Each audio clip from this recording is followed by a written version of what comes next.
Okay, next is remove now the dentures. So you can wear gloves or you can use tissue in removing the dentures. So in removing the dentures, it is better to remove the upper denture first. So provide a vacuum motion side, down, and out. Then put it in the denture cup. So ang lower denture, provide a vacuum motion side, up, and out. Para ba pasuyo ko ba? Pasuyo ko ba? Then side, up, and out. So ang upper denture, side, down, and out. Okay, upper man siya. Ang lower denture is side, up, and out. And then, set it aside first. Gargle again, water with Listerine. Check for the sore spots, especially kaning nag-wear of dentures. Mga kanina yung mga luwas-luwas. If there's any sore spots, put ointment. Okay. And then, you can finish it after one, gargle again. Then, pag dry, put lip balm. Okay. Do aftercare, raise the handrail, and then bring the denture to the sink. So bring the denture sa sink.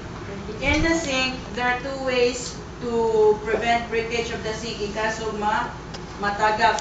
If the sink has stopper, kanaging para sirado, pwede na mapundo ang tubig, close the stopper, and then put a half filled of water sa sink.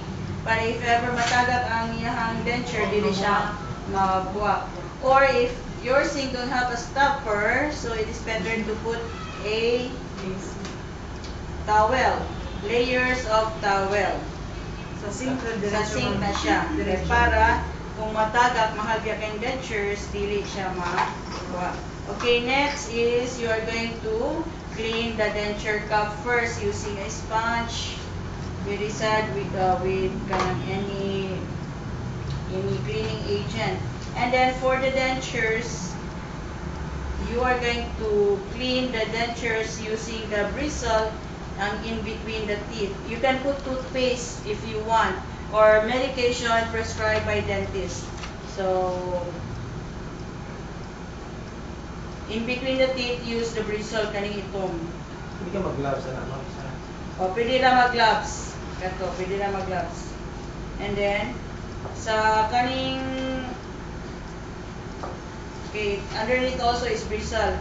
And then, brushing the front teeth, gutanan is sweeping motion. Downward sweeping motion using the special toothbrush.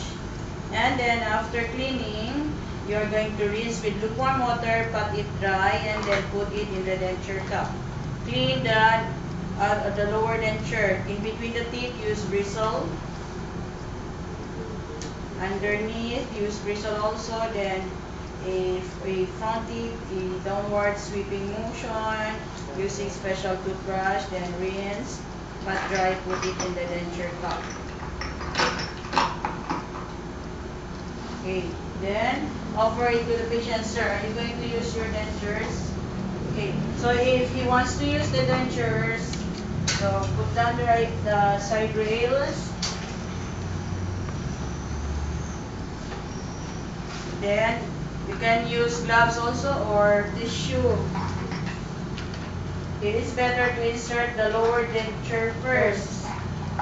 So lower denture nasa ka. So down, insert then down. Upper denture, insert then up. Okay, again, before leaving the client, raise the handrail.